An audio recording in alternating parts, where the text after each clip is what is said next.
సూర్యుడు మాడుతున్నాడు, మండుతున్నాడు. నేల వేడెక్కుతోంది.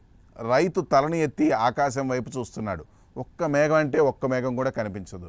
బావి అడుగున నీరు మాయమైపోయింది. పంట పొలాలు పొడిగా చిట్లిపోతున్నాయి. ఇది ఒక ఊరి కథ కాదు. ఇది మన దేశం మొత్తం అనుభవిస్తున్న తీవ్రమైన వేదన. ప్రతి గడ్డి రేకు నీటి కోసం ఎదురు చూస్తోంది. ఎప్పుడో మనం విత్తనాలపై నమ్మకం పెట్టుకున్నాం. ఎండను తట్టుకునే విత్తనాలు మన భవిష్యత్తును కాపాడతాయని అనుకున్నాం.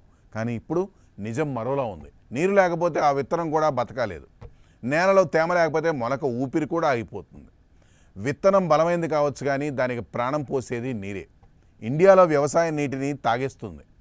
భూగర్భ జలం దిగిపోతోంది. ఒకప్పుడు ఊరిని నిలబెట్టిన బావులు ఇప్పుడు దుమ్ముతో నిండిపోయాయి. చెరువులు జ్ఞాపకాలుగా మిగిలిపోయాయి. పంజాబ్, హర్యానా, రాజస్థాన్, తమిళనాడు, మహారాష్ట్ర లాంటి రాష్ట్రాలు నీటి కొరతతో అల్లాడుతున్నాయి.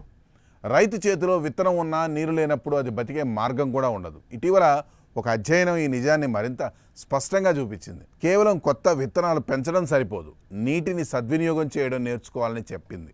ఎండను తట్టుకునే పంటలు ఉన్నా నీరు లేకపోతే వాటి దిగుబడి తగ్గిపోతుంది. నీటి నిర్వహణ సరిగా ఉంటేనే పంటలు పచ్చగా నిలుస్తాయి. గుజరాత్ వంటి రాష్ట్రాల్లో రైతులు చుక్క జలసేద్యాన్ని స్వీకరించారు.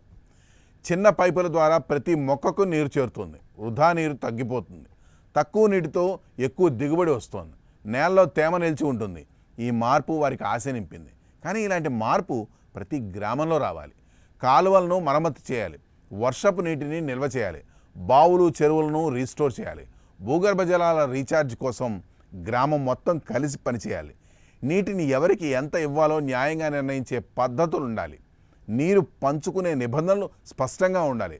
ప్రభుత్వం కూడా తన పాత్రను బలపరచాలి. నీటి మౌలిక వసతులకు బడ్జెట్ కూడా పెంచాలి.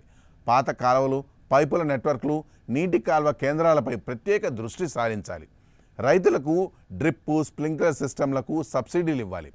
వర్షపు నీరు వృధా కాకుండా గ్రామ స్థాయిలో ట్యాంకులు, చెరువులు, చిన్న కుంటలు నిర్మించాలి.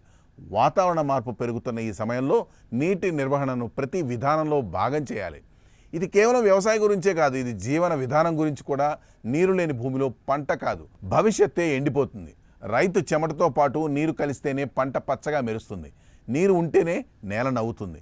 నీరు ఉంటేనే విత్తనం పాట పాడుతుంది. ఓవైపు మనం గింజలను కాపాడుతూనే వాటిని పెంచే నీటిని రక్షించాలి.